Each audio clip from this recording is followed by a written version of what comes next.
I got like, I forget, like 10 takedown notices with potential strikes for my main channel for some reactions I did. The week before, I got 15 takedown notices on my channel, and this is all UMG. Only UMG. All right, you guys, so we decided to talk about the whole UMG situation. I saw Cliff Beats post about it. Also, there's a dope, a lawyer, female. She does like entertainment law, and she talked about this, and Ren posted about this. I'm gonna talk from a little bit of a different angle. Look, companies in America try to swallow up other companies, pause. No Diddy times infinity. They're always trying to acquire more assets and become more powerful and grow their wealth. And this is gonna affect artists, but I wanna speak from a reaction channel's perspective as a reactor. And I wanna talk about this.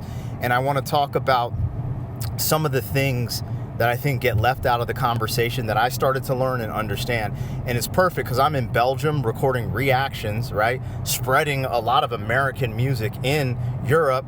And it's just kind of funny how you get treated when you're a reaction channel. You're not really getting treated for the value or what you bring to the table. You just kind of get treated like, another random person, whatever. Anyways, let's get into this. Anthony Ray's with me, or vice versa, depending on if you see this on his channel or mine. We'll still figure that out. But yo, you guys, if you want to support what we do, like, share, comment, subscribe. Link in the description of things that we're doing, whether it be memberships or other channels, so rock with us. Okay, let's get into this. Reaction channels react to music, okay? Reaction channels have helped a resurgence and reemergence in a lot of music that didn't fall to the wayside, but might not have been looked at certain generations, right? It makes certain music that's not being listened to more generational. It makes artists who were undiscovered get discovered. There's so many different things going on with reaction channels, but let's talk about more of the intricacies of how reaction channels work. When you do a reaction, you're playing someone else's content, okay? Their content already has a market value. It's what they get paid for streaming, digital streams. That's all they, in my opinion, you guys let me know if I'm tripping, that's what you should get paid. Look, we played your song once, you should get paid for a stream. That's what you should get paid. But on YouTube, we're transforming the content. So hear me out. Because of this transformation, a 3-minute song that has a certain market value at a certain rate as a stream payment, a royalty, let's say, is stretched, because once we talk about this song and have dialogue, this turns to 10 or 15 minutes. On YouTube, there's more value because of that talking, because of what's called a pre-roll ad and ads. The ad revenue system on YouTube gives people more money than the royalty system in streaming. So now you have this content piece, let's say a 3-minute content piece was worth $1. Or let's say what you reacted to, the song was worth $1, even though we know it's worth less than that. It's like pennies on the dollars what streams get paid. But let's say it was worth $1. Now you have a piece of content that is worth $100. And you are the reason it's worth $100 because you're stretching it out because of the commentary. Never forget the original content creator. People are coming there to see them. I'm not negating that. It's just this weird technicality that there is more value for the piece of content on YouTube. It rises and increases in value because of that.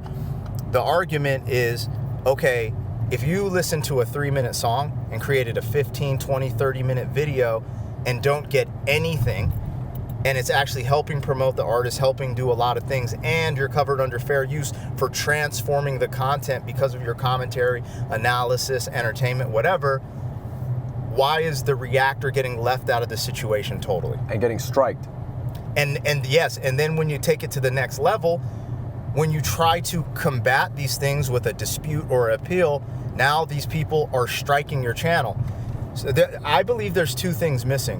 One, the infrastructure of YouTube should have a more relevant sharing a share, like some type of fair use sharing for reaction channels. Yes. And two, the labels need to get on board, because this is what's going on.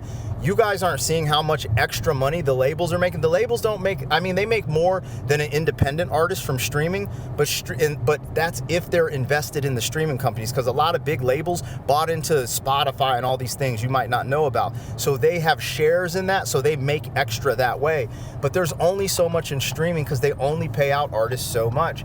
So this huge value increase has come from reaction channels. I want to add to that because... Sure, go on. I'm going crazy. So like, if you look at the CPM, how much does a 3-minute music video earn per 1,000 It's views? nothing, bro. Per 1,000 views. What are we talking about? 50 cents, $1? It's crazy. It's okay. Super low. And let's say, because this is for the first few years that I did it, everything was copyright claimed. I didn't even understand it, right?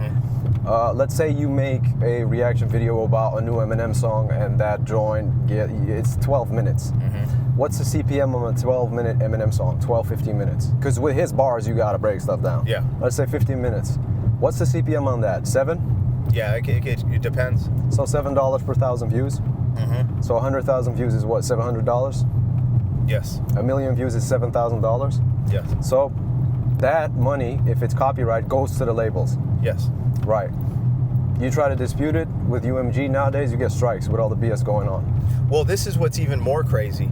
Let's say you did a documentary, full independent piece about the Beatles, and it was all footage or whatever. You went to the UK and shot it and made this dope documentary.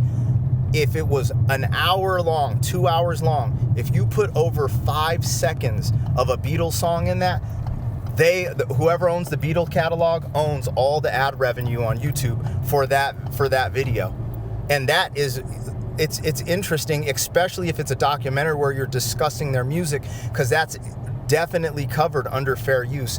Long story short, the copyright system is broken on YouTube, and honestly, I don't know what's going to fix it, because I think it's exactly what you say, because see, independent artists notice this, and I'm shouting them out right now because they're real ones. Token. He sent me an email. He said, "Bro, you fill out this form. You fill out this form. You're gonna get paid for these reactions you do." I'm like, he didn't have to do that. That's a real one. I'm doing his whole album. Chris Webby's on that. Ren is the one who started this. When you're gone, I'm doing his whole album. Chris Webby, real one. But Ren is Ren talks to all them behind the scenes. Ren, real one. So, in my opinion, some of the orators of this is Ren and Harry Mack. Harry Mack. Because they literally are positioned themselves to be like, no, they'll talk to their management, their digital management, to be like, do not. Even Upchurch. Yeah. Him too. There's others too, right? I don't know them all off the top of my head. I think Tom might do that Tom too. McDonald? I think so. Yeah.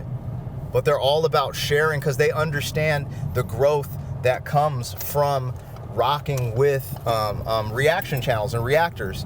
And I just... But then again, they're independent. They can say that because they own the rights to all of their music. But it's exactly the point you're making. We need a new system. Yeah. We need a new system where it's a 50-50 split. Yeah. That's it. They even earn more than their regular views, and because the CPM is way higher. Check this. But just, it's 50-50 is so much, it's a healthier ecosystem. Check this.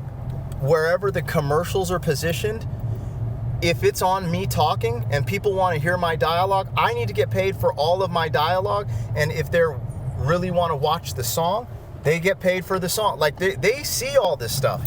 Yeah. YouTube has all those analytics. That's an option. Real quick, also, you guys, this isn't just a random rant. I probably should have mentioned this at the beginning. While I was in Belgium, which I'm still here right now, but I leave tomorrow, I got 10 takedown notices with potential strikes for my main channel. Black Pegasus Raps for some reactions I did. But this is off the strength of the week before.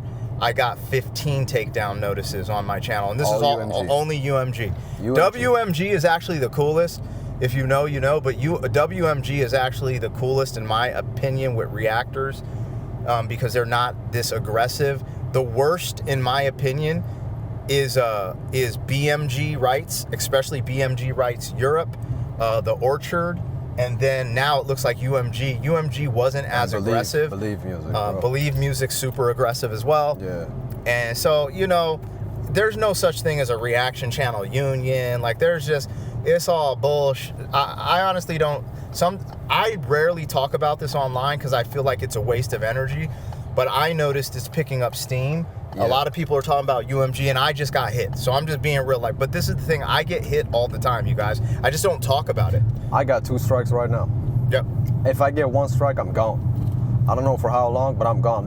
Bro, YouTube trying to do this BS. What's it? Copyright school? Yeah. I'm like, get the fuck out of here, copyright school. What am I, a fucking toddler? Fuck you, YouTube copyright school. Suck my dick. Yeah, so it's one of those things where it's frustrating, but you also got to kind of play by the rules of the platform. It's bullshit, bro. But it is like there's like, if you just understand the premise of what I brought the video in, I am not saying that people aren't coming to see these reaction videos because of the artist. But what's going on is there's a stickiness there. They're also coming because of our personality, and they want to see what we think of this music. It's not just because of that music. It's a relationship. It's a dance.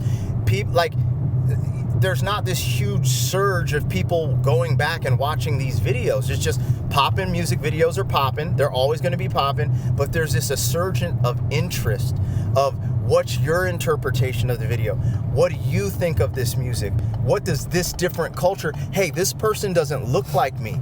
They're into rap. They never listen to country. What do they think of the music I like? There's this dance, and it's a 3-way dance between the audience, between the original content, and the reactor that's happening, and everyone's just saying the reactor. And it's the new wave. Except for the people. Except for the people, absolutely. And this is what's interesting, too. As AI integrates, and you keep watching these faceless YouTube channels for information or documentary-style nonsense, there's going to be a yearning for more human connection, a.k.a. reaction videos and conversations. And it's just like, but you kind of get devalued. And that's actually why I started the channel I put this on, because I refuse to fall off because frickin' corporations are going to be corporations, as they always are. You know, they're just going to think about the bottom line. This is why I stream. Yeah. Because YouTube be on some BS. Yep. The ad revenue is nothing.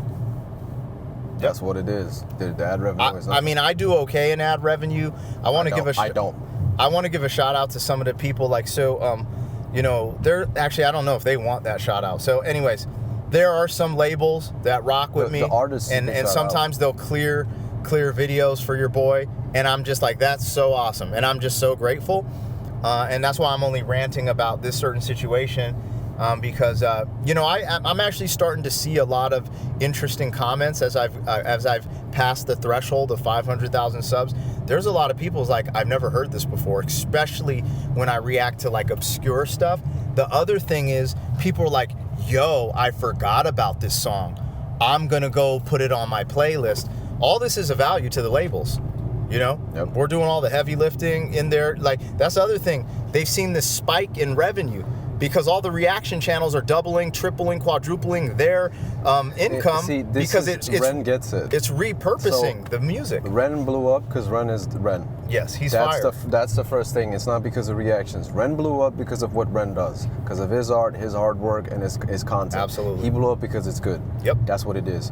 But the reaction community, it's a wildfire, and it helped. Absolutely. It helped push it. Ren saw that. Ren's like, this is fire. Y'all can monetize y'all ish. What is it? A rising tide lifts all ships. Yep. Rising tide lifts all ships. That's why we rocking with Ren so much. And that's what's crazy. It goes back to what you said originally. That isn't why we rock with Ren so much. We rock with him because he's fire. First and foremost, I rock with, yes, he's fire. Yes. But then also, now we're like warriors for him because he's the realest one. It's like being in a gang. It's like, oh, I'm riding for the homie. And all of them, bro. Yeah, like, facts. Real ones. Facts. Even Tech 9, bro. He told me, like, if you need help, reach me out personally, and I'll clear your stuff. I'm like, bro, you're Tech 9. I'm not gonna hit you up for some damn copyright BS. I'll figure it out myself. Yeah. But still, bro, Tech did it. Shout out to Tech, real one. I remember when he did the interview. That's my OG though. Like, Tech has put, bro. That's a whole nother story for another video. I did my first big shows with Tech and started touring regionally, like big show region, because I've always kind of started touring, but I was doing underground bars and shit. Tech 9 was the first glimpse into that underground superstardom, that independent superstar shit. I was like, dude, I opened for T.I. in his peak. when T.I. was his biggest, and I opened for Tech 9, and Tech 9 shows were just crazier. They're just per capita crazier. The fans, everything was just, it's just different. So he's a touring beast, man. Yeah. Anyways, I think that's our rant, man. Yeah. The UMG thing is not surprising. That's what corporations are going to do. I think we just, this is good to just, so you guys understand our perspective on it. Other reactors, other creators that deal with this stuff, comment down below about the situation. Share this, make a video talking about it yourself. I think this needs to be addressed. And I personally don't want war with UMG. I don't want any reactor being sued over this. That's, you know, let's try to avoid that. I just want to find a middle ground that benefits everybody, which is 100% possible, because I think reaction channels are the new DJs, dog. We're the new radio hosts. People tune into us for our opinions on certain stuff, and then you got the big dogs like No Life Shaq, for example. You know what I mean? Like, he's probably got it all figured out and shit, but why can't we do that for every other reactor? Yeah. Why does it have to be like there's a few that are just... Then again, I don't know about his situation, but... Yeah, I mean, it's just like real life. There's I always call it the chosen few. The chosen few rise to the top. There can only be a Jordan, a LeBron, a da-da-da-da, you know, and there's going to be these people who are pro. I believe there should be levels to reaction, you know, I think overall they need some fairness, right? But there is a threshold when people get to certain levels, whether it be past the 100K sub mark or 250, whatever it is, then you're pro, you know, because there's always levels. There's always varsity, JV, college, pro. I think from the moment you're partnered with YouTube, you're pro.